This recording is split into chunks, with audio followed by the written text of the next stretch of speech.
Blessed are the peacemakers.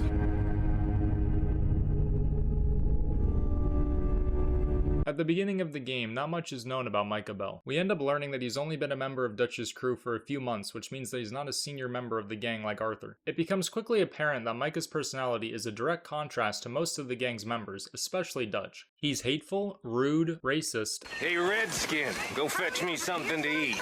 and constantly expresses a desire to quote-unquote let the weak go in order for the gang to become stronger. A lot of Micah's rhetoric aligns with Micah O'Driscoll's principles. Micah O'Driscoll is a savage man that runs a massive crew out of West Elizabeth. Unlike Dutch, Micah is solely interested in robbing and looting as many people as possible, and does not value the men in his gang and only cares about acquiring as many numbers as possible. Any of them Dutch? Of course not. Paul doesn't give a damn about his men. All he cares about is numbers.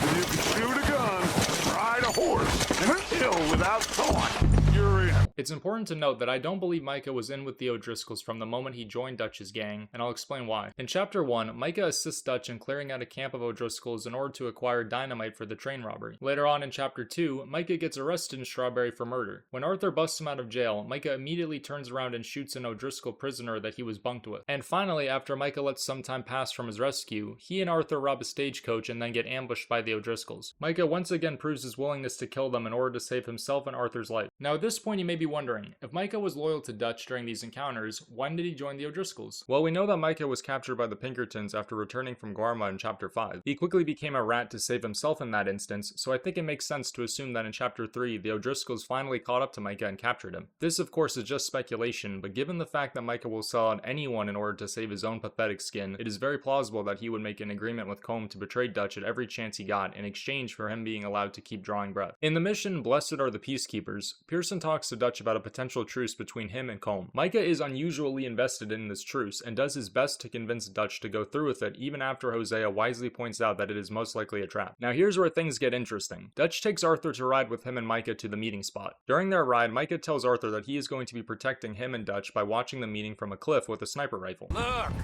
you ain't even going to be the one in danger. We'll get on over there, find a nice perch for you to settle into. You got that rifle, don't you?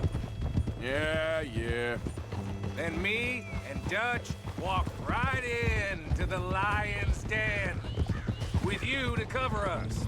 Keep in mind that this was not Dutch's plan, but Micah's. Wouldn't it have made far more sense for Arthur to be standing next to Dutch during the meeting in order to deter Combe from pulling anything? Anyways, Arthur goes through with the plan and proceeds to split up from Dutch and Micah. During the meeting, Dutch savagely roasts Combe, and right as it appears that things are going to take a turn for the worse, Arthur gets jumped from behind by an O'Driscoll, which leads to him getting captured. Now let's look at the facts. Micah was insistent on Dutch making peace with Combe even though he expressed his doubts. He told Arthur where to go, and then Arthur proceeded to get jumped at the exact spot Micah picked out for him. I don't think it's a coincidence. When Combe talks to Arthur, he obviously does not mention Micah because he doesn't want to reveal that he's working with him. Arthur winds up escaping from the O'Driscolls and things seemingly go back to normal until Chapter 4. At a new camp called Shady Bell, Dutch's crew is set up in a house that is guarded around the clock. Kieran, who was a former O'Driscoll turned Dutch's boy, winds up getting captured by the O'Driscolls and killed. It is implied that the O'Driscolls tortured him into giving up the location of the gang, which led to them ambushing Dutch and the rest of the crew. During the fight, it becomes clear that Bill, Javier, and of course Micah were not at the camp. How convenient for Micah to not be at the camp when the O'Driscolls attacked it. I believe that it was Micah who gave up Kieran to the O'Driscolls and told them about Shady Bell. After Combe's assault failed, we didn't see him start anything with Dutch again. Combe stated to Dutch during their meeting that there was a lot of heat on them from the law. I think Combe realized that it was smarter to preserve his gang and escape from the law instead of wasting lives going after Dutch. With Micah fulfilling his end of the bargain, Combe had no reason to kill him. I think that they both went their separate ways after Chapter 4. The last we saw of Combe was when he was getting hanged after being captured by the Pinkertons in Chapter 6. Micah is definitely a man who holds a grudge. Remember how we started helping the Pinkertons after Chapter 5? Maybe Combe invited Micah to another meeting, but this time, Micah decided to give up Combe to the law. I know that this entire theory is held up by a yarn string, but considering that Micah only serves himself, I can totally see him proving his loyalty to the law by giving up Combe first. They would have ended up betraying each other anyways, given their ruthless natures. Anyways, let me know what you all think in the comments below, and make sure to like and subscribe if you haven't already.